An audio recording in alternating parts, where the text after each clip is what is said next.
혹시 뭐 4명의 후보는 좀 어떤 분들이 될 걸로 좀 예상되시나요? 이게 뭐 열심히 뛰는 후보님들한테 좀 죄송하지만 네. 3명은 거의 확정적일 것 같습니다. 김문수 후보, 한동훈 후보, 홍준표 후보는 거의 확정적으로 보이고요.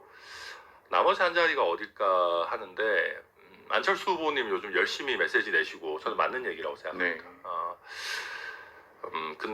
윤석열 전 대통령의 문제나 아니면 아직까지 탄핵에 반대했던 다른 후보들의 문제, 뭐 정광훈당으로 가라 뭐 이런 네. 것도 저는 옳은 메시지라 생각하는데, 당내 선거에서 지금 국민의힘의 당원 구성에서는 오히려 표를 깎아먹는 얘기라고는 일단 보여집니다. 네. 그래서 마지막 한 자리는 제 예상으로는 나경원 후보가 올라오시지 않겠나 그렇게 네. 뭐 예상하고 있습니다. 그러면 어쨌든 최종 후보까지 갈 좀 후보를 혹시 좀 더 예상을 해보신다면 누가 좀 유력해 보이시나요? 좀 정말 어려울 것 네. 같긴 한데, 지금 한동훈 후보나 홍준표 후보도 굉장히 이제 저력이 있으시고 네. 그렇긴 한데 큰 변수가 없다면 네. 저는 김문수 후보가 조금 더 유리하지 않겠는가. 음. 왜냐하면 여론조사나 이런 거에서는 이제 홍준표 후보나 한동훈 후보가 조금 젊은, 한동훈 후보 그렇진 않은 것 같다. 홍준표 후보 조금 젊은 세대의 표심 많이 봤는데 국민의힘 당원 구성은 조금 이제 연세 있으신 분들이 네. 많으시거든요. 그러면은 60대, 70대 이상에서 지지를 많이 받는 김문수 후보가 조금 더 유리하지 않을까라고 보여지고요. 또 한 가지가 한덕수 대망론의 영향입니다. 저는 한덕수 대망론이 나오면서 김문수 후보가 그냥 약간 존재감을 잃어버리는 거 아닌가 했는데 나름대로 버티고 있고요. 또 한 가지가 이제 저희 정치권에서 요새 약간 뭐 웃긴 얘기인데 한문덕수, 아니 김문덕수, 뭐 그다음에 한문수, 뭐 요새 그 김문수 후보도 뭐라고 자기 하지 않았어요? 네. 예, 뭐 어쨌든 뭐냐면 김문수를 찍어야 한덕수 국무총리와 단일화를 할 수 있다. 그래서 약간 김문덕수 시나리오로 가야 된다. 라는 거를 오히려 세일즈 포인트로 좀 쓰는 것 같더라고요.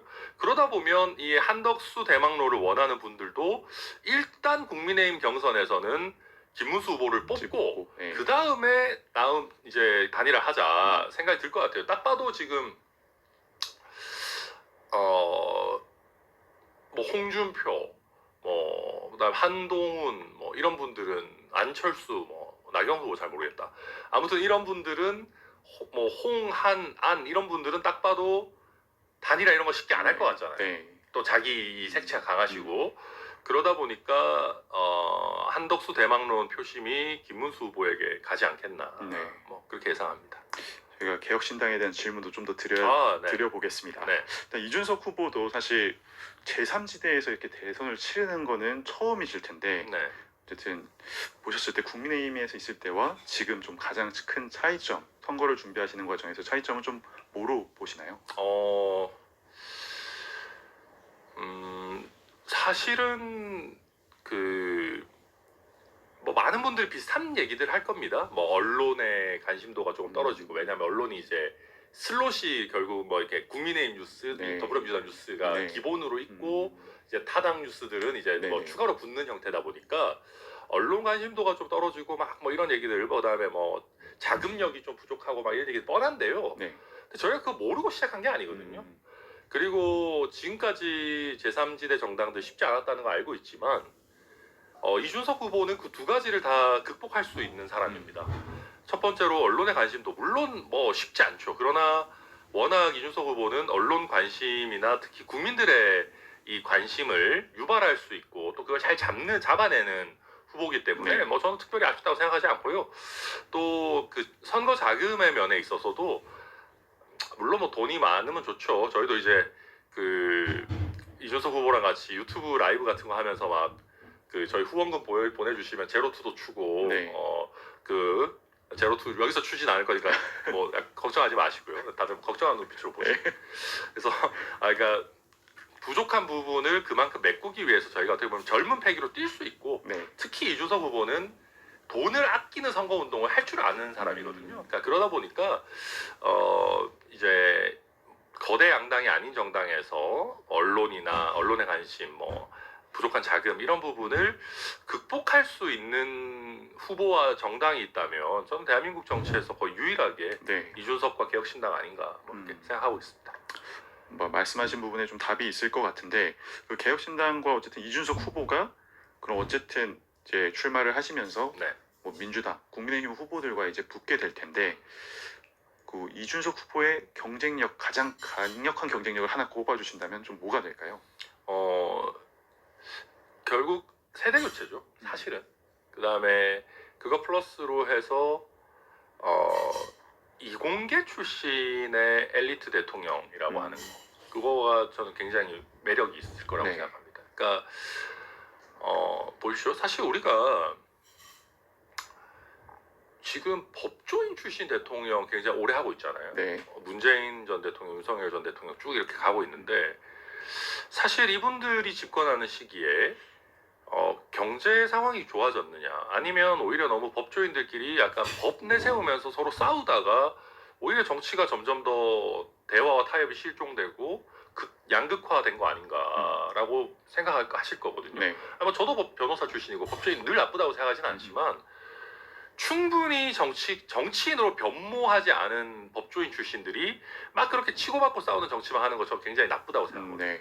그래서 저도 젊은 나이에 정치인으로 변신해야 되겠다라고 생각하고 있는 거고요.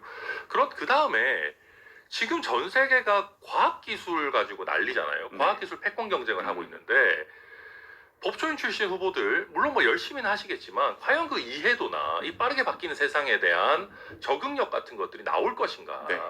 우리나라도 정말 40대에 엘리트 과학기술 그러니까 이공계 출신의 대통령 가실 때가 됐다. 네. 그래야지 여기서 지금 과학기술 패권 경쟁 할 수 있는 거 아니냐. 그리고 뭐 좀 이상한 얘기지만 요즘 하버드 나온 것도 모든 의혹이 사라졌는데 네. 미국과의 외교나 안보 이런 게 가장 굉장히 중요한 시기에 하버드 출신 부려먹으면 좋잖아요.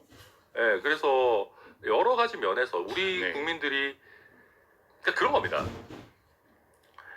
더불어민주당과 국민의힘이 서로 굉장히 다르고 뭐 엄청난 차이들이 있는 것처럼 얘기하지만 과거에 박근혜 전 대통령이 탄핵됐을 때 그때 천만 이상의 국민들이 촛불을 들고 뭐 나라가 뭐 엄청나게 바뀔 줄 알았습니다. 네.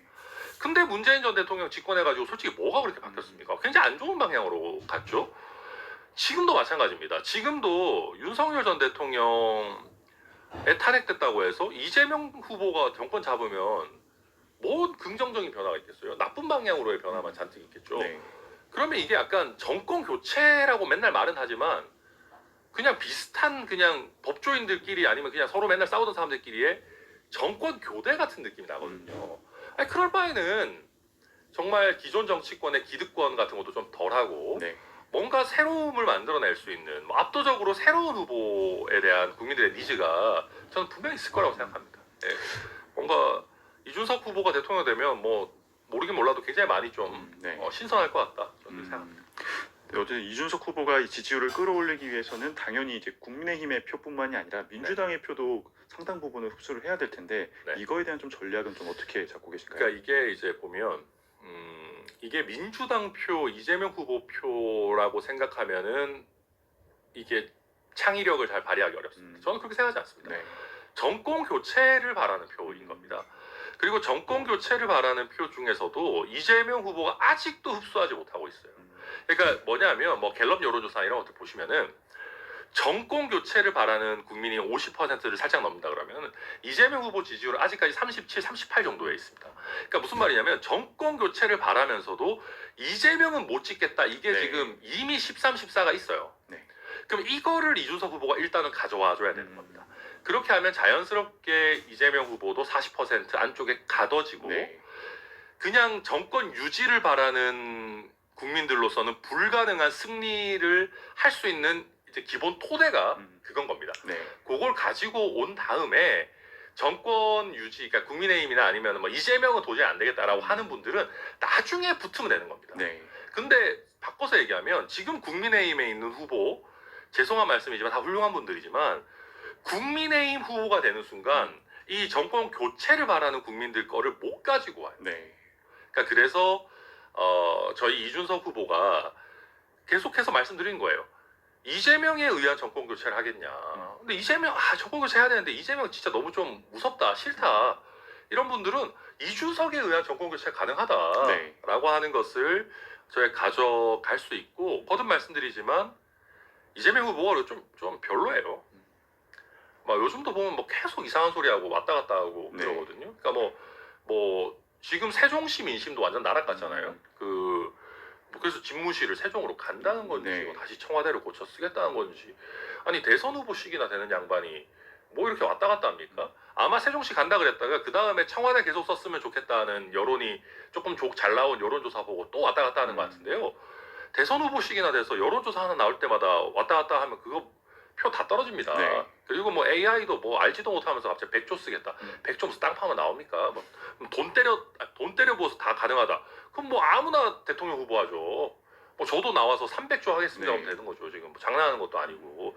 그러니까 그래서 지금 정권 교체 여론이라고 하는 것을 이재명 후보가 온전히 가져갈 수 없을 것이다. 네. 오히려 공약들이 발표되고 TV 토론이 거듭될수록 당시에 본인들이 엄청 약체 후보다라고 평가했던 윤석열한테도 졌잖아요. 저는 이준석 후보 상대로는 제대로 버텨내기 어려울 거다 생각합니다.